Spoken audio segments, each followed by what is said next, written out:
जो बोएगा वही पाएगा।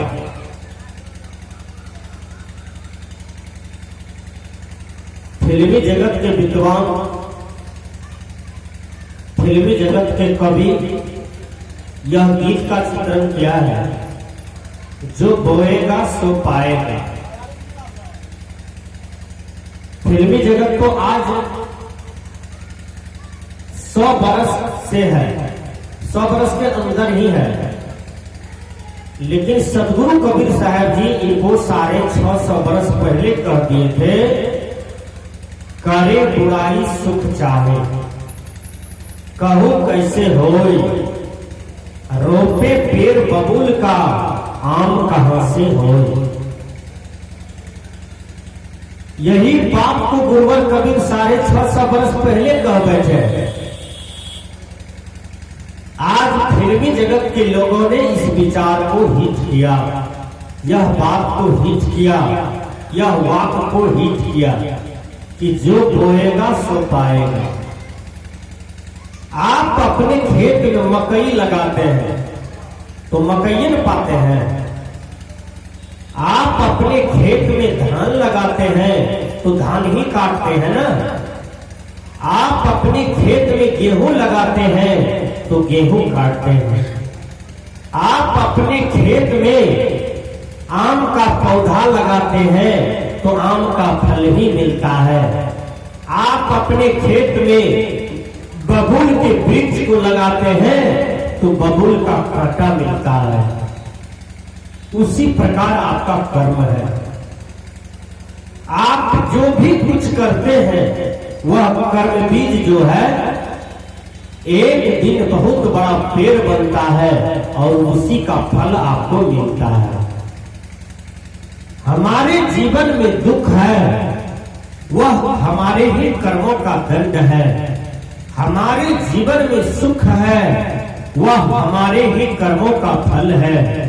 इसलिए दुनिया के महान दार्शनिक कन्फ्यूशियस ने कहा था कि कोई भी कर्म करो तो सोच करके करो, समझ करके करो, विचार करके करो, क्योंकि बाद में रोना नहीं पड़े, बाद में पछताना नहीं पड़े, बाद में हाथ मल मल करके बैठना न पड़े। मैं देखा हूं कर्मदंड को भोगते हुए जिनका कर्म बुरा था, वो आदमी के जीवन में जब बुरा कर्मों का परिणाम आया तो मैंने उसको भोगते हुए देखा। इस पर एक सुंदर कहानी है, मैं उसका चित्रण कर देता हूं। एक आदमी मानव समाज को अशांत करता है। एक आदमी दूसरे की धन को छीन करके लूटता था। एक आदमी दूसरे को मार करके धन छीन लेता था।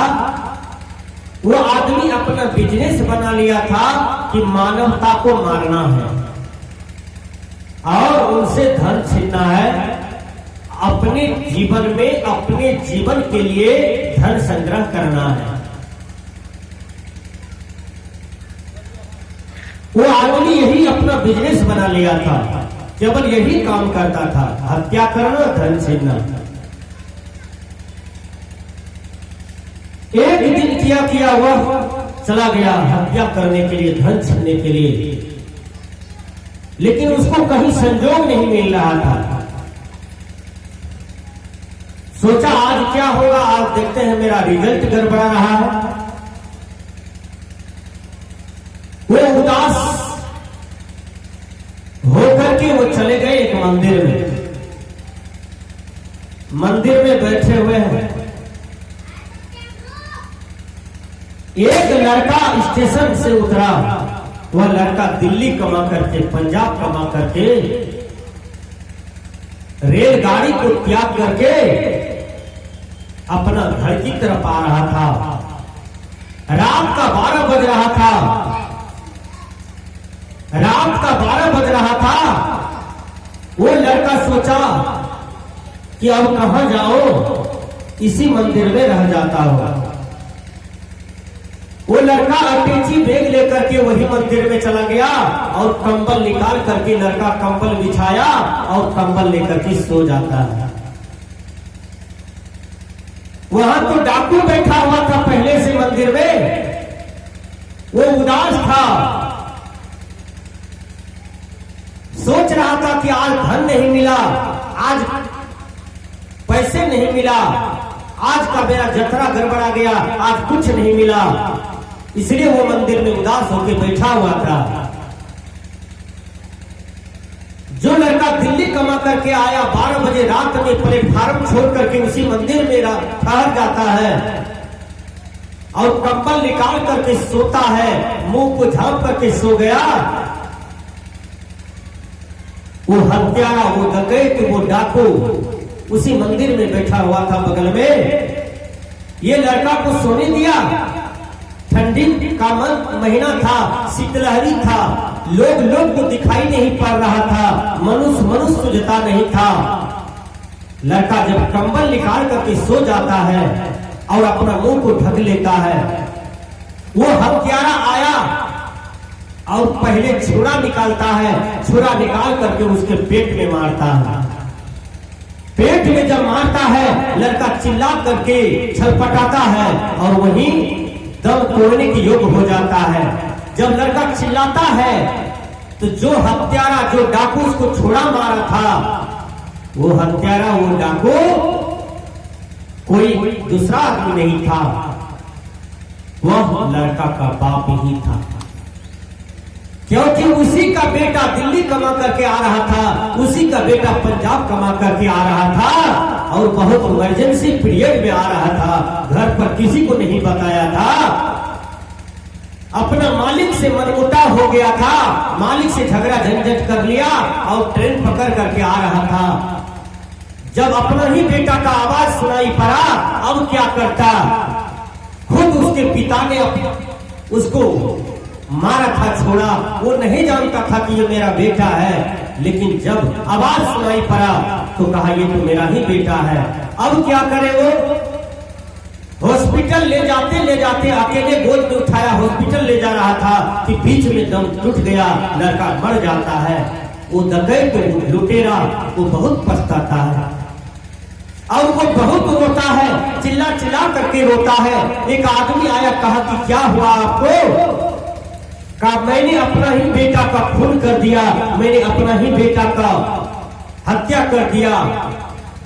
कहा देखो ये दंड तुमको, ये दंड तुमको इस प्रकृति मंडल में इसलिए मिला, सुधरने के लिए मिला। तुम किसी का हत्या करके धन छीनते हो तो वो परिवार के लोग कितना तड़पता होगा, जिसको तुम मार करके धन छीनते हो वो कितना तड़पता होगा। आज खुद वही परिणाम तुम्हारे जीवन में आया है, तुमको सुधरने का मौका है, इसलिए तुम सुधर जाओ। देखो तुम अपना ही बेटा को हत्या कर दिया, अब कितना रोते हो, विचार करो। इसी प्रकार तुम हजारों को रुलाया है, तुमने सैकड़ों को रुलाया है, तुमने 10 आदमी को रुलाया है, इसलिए आज तुम रो रहे हो और तुम अपने ही हाथ से अपना बेटा का गर्दन काट दिया, बेटा के पेट में छुरा मार दिया। देखो ये दंड तुमको इसलिए मिला कि ये तुम्हारे ही पाप कर्मों का परिणाम है। इसलिए फिल्मी जगत के लोगों ने कहा जो बोएगा सो पाएगा। इसलिए भैया पाप की बीज को न बोए, जब भी हम करें तो पुण्य करें। पुण्य क्या है? पुण्य है बिगड़े हुए काज को बनाना, गिरे हुए मनुष्य को उठाना और शिक्षित समाज को शिक्षित करना, मूर्ख समाज को विद्वान बनाना, जो भूखे हैं उसको भोजन देना, जो निवस्त्र है उसको कपड़ा से मदद कर देना, जो दवाई के बिना मर रहा है उसको दवाई पहुंचा देना, इसी को पुण्य कहा जाता है। और यही पुण्य कर्म यह जीव के साथ में जाता है, यह मनुष्य के साथ में जाता है। ये पुण्य कर्म करना चाहिए। बहुत आदमी पुण्य काम को छोड़ करके केवल पेट भरने की चक्कर में लगे रहते हैं, कि मैं कितना धनवान हो जाऊं, मैं कितना जमींदार हो जाऊं, मैं कितना पैसा वाला हो जाऊं, मैं कितना सोना चांदी वाला हो जाऊं, मेरा कितना बड़ा नाम हो जाए, लोग मुझे नमस्कार करे, प्रणाम करे, लोग मुझको देख करके डरे, लोग मेरा अदब माने। लेकिन सज्जनों, यह जिंदगी कोई जिंदगी नहीं है। जिंदगी, जीवन तो ऐसा होना चाहिए कि आप इतना बढ़िया विचार धारण कर लीजिए, आप इतना सुंदर व्यवहार बना लीजिए, आप इतना सुंदर कर्तव्य कर डालिए कि लोग आपको देखे तो लोग आपको प्रणाम करने के लिए दौड़ पड़े, साहेबंदगी करने के लिए दौड़ पड़े, लोग आपको समझ ले कि यह आदमी समाज का कर्णधार है, यह आदमी समाज का दूध, पानी का पानी न्याय करता है, यही आदमी समाज का भगवान है, यही आदमी समाज का धरोहर है, यह आदमी सबको काम देता है, यह आदमी सबको काम आता है। जो आदमी सबके काम में आता है उसी को सच्चा इंसान कहा जाता है, उसी को सच्चा नेता कहा जाता है, उसी को सच्चा साधु कहा जाता है। इसलिए अपने जीवन को बनाना चाहिए। मैंने कहा कि जो बोएगा वही पाएगा। देखिए, माता पिता को दुख नहीं दीजिएगा, कभी नहीं। माता पिता के चरण में सेवा कीजिए। माता पिता के चरण में ही चारों धाम है। काशी जाने की जरूरत नहीं है, बोलबम जाने की जरूरत नहीं है, अयोध्या जाने की जरूरत नहीं है, कहीं जाने की जरूरत नहीं है। इसलिए गुरुवर कबीर कहते हैं कि मत जाओ काशी, मत जाओ मथुरा, मत जाओ वृंदावन। मेरे दुनिया के लोगों, तुम जाना ही चाहते हो तो अपनी माँ के चरण में चले जाओ, अपने पिता के चरण में चले जाओ, उसी को तुम शाम सुबह नमन करो, उसी को तुम शाम सुबह बंदगी करो, उसी को शाम सुबह तुम